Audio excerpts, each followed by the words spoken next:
अब उद्धव के हाथ से जाएगी मातोश्री। क्या शिंदे की मातोश्री और शिवसेना भवन पर भी है नजर?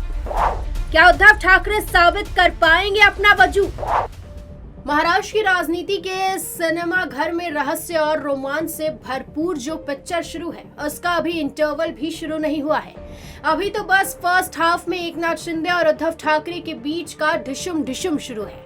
फिलहाल उद्धव ठाकरे के हाथ से शिवसेना का नाम और धनुष बाण का निशान गया है। अब लड़ाई शुरू होगी 150 करोड़ के प्रॉपर्टी फंड हथियाने की, पार्टी की प्रॉपर्टीज कब्जाने की, अलग अलग कार्यालय पर कब्जे की लड़ाई चलेगी। अब सवाल ये भी है कि क्या मातोश्री पर भी एकनाथ शिंदे गुट अपना दावा ठोक सकता है?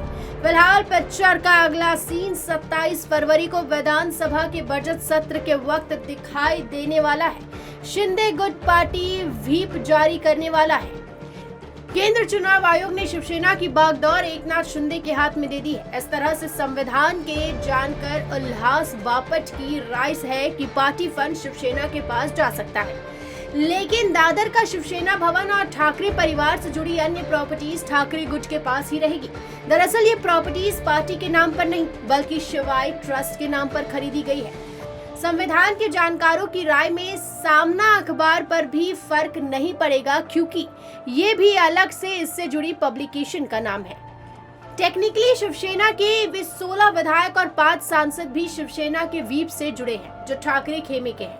यानी शिवसेना की कमान चुनाव आयोग द्वारा एकनाथ शिंदे को सौंपे जाने के बाद अब शिवसेना के 2 गुट होने की मान्यता रद्द हो गई है। अब शिवसेना मतलब शिंदे, शिंदे मतलब शिवसेना।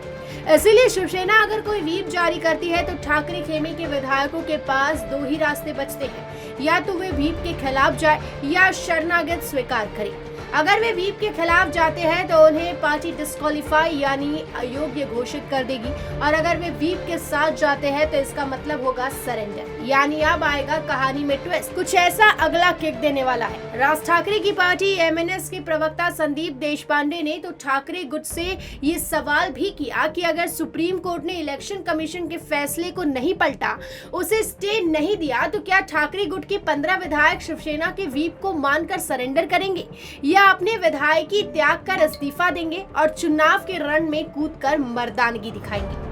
शिंदे गुट के प्रवक्ता दीपक केसरकर का कहना है कि ठाकरे खेमे के विधायकों को व्हीप पालन करना ही होगा। ये संसदीय कार्य प्रणाली का जरूरी हिस्सा है।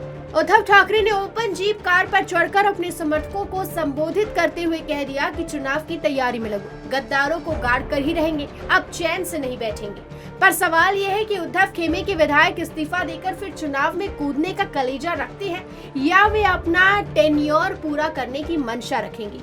अगर वे चुनाव लड़ने से बचते हैं तो उनके लिए आसान रास्ता एकनाथ शिंदे की शरणागति हो सकती है, यानी ठाकरे के बचे कुचे कैंप में फिर सेंध लग सकती है। अब देखना ये होगा कि उद्धव ठाकरे की मुश्किलें कितनी बढ़ती है।